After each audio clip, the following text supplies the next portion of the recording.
Okay, let's get into this because this is really we had two Jordan Peterson. Here's the first one. Let's do the Dave Rubin one first. Okay?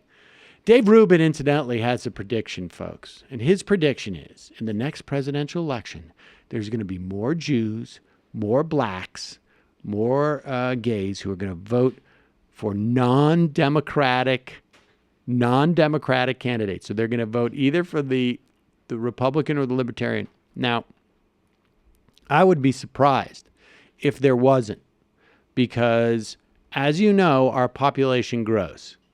And so if you keep the same percentages for non-democratic voters, then there undoubtedly will be more Jews, more gays, more blacks who will vote for the candidate, unless there's a big drop-off in voting rates. You know what I love is that you're totally right, and that is like the sort of safe way to spin a comment like that that's disingenuous. There's no way he went through that thought process. No, of course not. Of course not. And that prediction is based on his sort of bizarre, I guess, the anecdotal research he's done by going around with Jordan Peterson and having people come up and going like, I'm black and I'm going to vote against the Democrats, or I'm gay and I'm going to vote against the Democrats. That's data collection. Right, exactly. Well, here it is. Here is Dave Rubin on stage with Jordan Peterson. And someone tweeted this at me. It's not something I went and looked for. I'm sorry, I bumped into it. But when it was only like a 90-second clip, and so I made the mistake of listening to it. But it's such garbage. And the applause at the end of it is really stunning. Let's play this, and I just want to break down a couple of things that are sort of silly about it. All right, here we go. All right, so there's been an endless amount of just terrible articles misconstruing your opinions, calling you alt-right, saying that you lead to the far right in a minute and a half. Pause it. Incidentally, the title of this tour is We're Gonna Whine. I think is right. Is that the title of the tour? Like, Agreed. Isn't it Peterson and Rubin? We're Gonna Whine. Lobsters, aggrievement, and agreement. Here we go. Half. Can you lay out why that is not the case? Well, I think I'm accused of that because it's in the best interests of the radical leftists to paint me in that manner, and it's good clickbait. But the reason that it's not true is because, as I mentioned tonight, I don't believe that this is fundamentally a political issue. I believe it's an issue of individual versus collective identity. And the left plays collective identity games, the radical left, and the right plays collective identity games. The left's game is guilt on the part of the majority, and the right's game is, well, to hell with that. If we're going to play identity politics, then my damn group is going to win. And I think the whole game is reprehensible. All right, pause it for 1 second. This is so telling about Jordan Peterson and what is wrong with this perspective, broadly speaking. For Jordan Peterson, it starts with the radical left. Let's just leave that alone for a moment, okay? Because it's irrelevant. It's silliness, but I'm willing to stipulate for the sake of his dumb argument that the radical left starts by this collective identity, by trying to make the majority feel guilty. That's where this starts, okay? So for Peterson, it does not start with the majority enslaved a group of people. It does not start with the majority made for an extended period of time, i.e. men, white men, made women second-class citizens, right? Where they couldn't vote or they couldn't own their own credit card. If you were my mother, around the time I was born, they couldn't have a credit card in their name. They couldn't vote under their maiden name. It starts with just making us feel guilty for nothing. There's just for no reason, the radical left tries to make you feel guilty. It doesn't start with the systemic moves, not just by our society, but our government to discriminate against black people. And I'm not saying just in slavery. I'm not saying just through the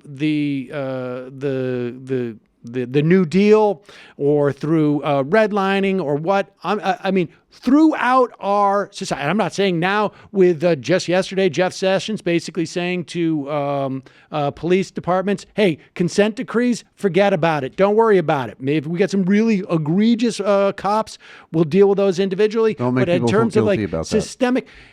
So it doesn't start with anything that is done to these people or these groups of people because they're done as groups of people. It wasn't like white people said, like, we're going to individually enslave each black person. We're going to have every guy and woman and child who comes off of those boats, and we're going to say, you seem like you're a good candidate to be a slave. It's not because of any shared trait that you guys have. It's just like individually, we think you're going to be a good slave. So for Jordan Peterson, it just starts with just out of the blue, the radical left starts to make people feel guilty. And that's when the right strikes back. Okay, so just dial it back a little bit, just so you understand the construction, because this is the way that he thinks history has played out. This is the way that he unfolds the timeline. The majority and the rights game is, well, to hell with that. If we're going to play identity politics, then my damn group is going to win. And Pause it. That group has already won. That group has already won. Okay.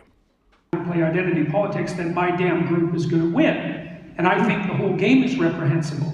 I think it's misconstrued. If your starting position is collective, then you've missed the point, because the thing the West figured out and articulated, other cultures have acted it out and articulated, was it's the individual that's... Pause it. Now, the West figured out that it's the individual that's... So each person was enslaved as an individual. Each woman individually was denied the right to the vote. Each woman was denied the right to own property. Each woman was made chattel by their husband. Each individual, not as a group. Oddly enough, the laws did not state individual people. Oddly enough, when it came to building Levittown, it did not say, George Stevenson not allowed to get a house here. It just said black people. The Native Americans started doing identity politics, and then the Puritans were like, don't sell guns to those people.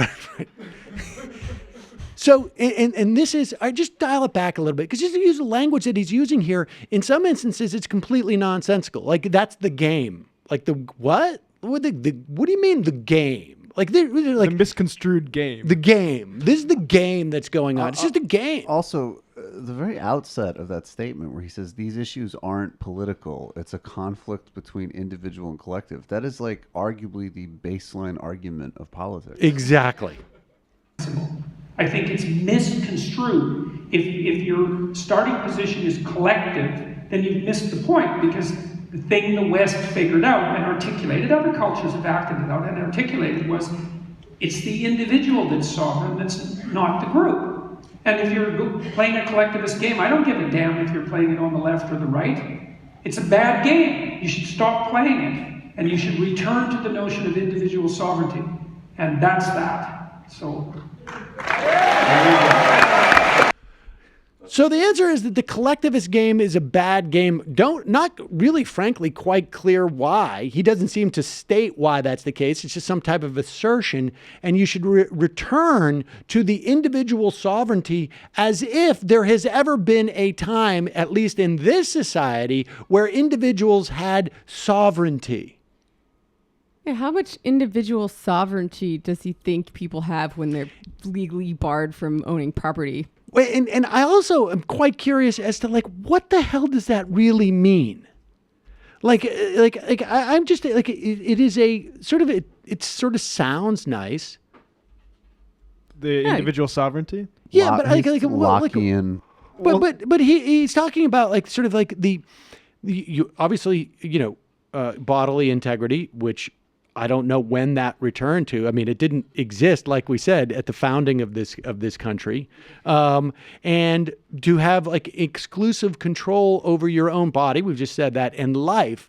I mean, to what extent, if you are subject to laws or systemic problems because of not you, who you are as an individual, but because of what group or class you're in, do you have control over that? Like how do you actually get that level of control if you do, as an individual over your life, if you're subjected to laws and social dynamics that are a function of your race or your gender? You got to buy Jordan Peterson's Guide to Magical Thinking, and he'll tell you. I would suggest my that point is, I can't breathe is a foundational sovereign. Exactly. But the point is that really, in our society, still today, to the extent that anyone has the opportunity for genuine individual sovereignty, it is only people who look like Jordan Peterson, who have that type of status. That's just the reality. Now, luckily for Dave Rubin, because of the radical leftists who have been pushing this, he now has the right to marry his husband, which he did not 6, 7, 8 years ago. And it was only because of the radical leftists who were concerned about the collectivism that he has that right. But if this was 6 or 7 years ago, guess who would also not be eligible to have individual sovereignty? That would be the guy who asked the question in the first place. But he's got his now, so now it's over. Well, that's the key point. And I just want to say just really briefly, because I think there's a methodology to it. I've actually seen, like, there's a clip going around where there's like one of these Jordan Peterson proves he isn't right clips, where it's like he, praises Rosa Parks, which is like, well, wow, the sort of really groundbreaking stuff. Yeah, thank you. Like, take a bow, Jordan, for recognizing that. He also obviously misrepresents her as not being part of a movement in historical context, but an individual actor of conscience, which is I interviewed her lawyer, and I can tell you that it was a completely non-planned. It was a completely coordinated collectivist action. So he utterly misrepresents that, but he'll also say, like, he does a version, an amped up version of the like Irish slavery argument, in the sense that, like, yes, most people, if they go into their ancestry, could identify some form of oppression, and he uses that as a cudgel to not only collapse history on itself, but also do the Charles Murray move, which is that ever since segregation was legally outlawed and maybe like 2 or 3 years of head start, you can't talk about present conditions anymore. So I just think it's just important to watch his moves, because he constantly lays these disingenuous markers down that feed his sort of propaganda of his fan base, that he isn't right wing, that he does support all of these things. What also amazed me about that clip is, like, it's so nonsensical, but yet people just cheered just on the individual sovereignty. But it's a self-help movement. There is that element.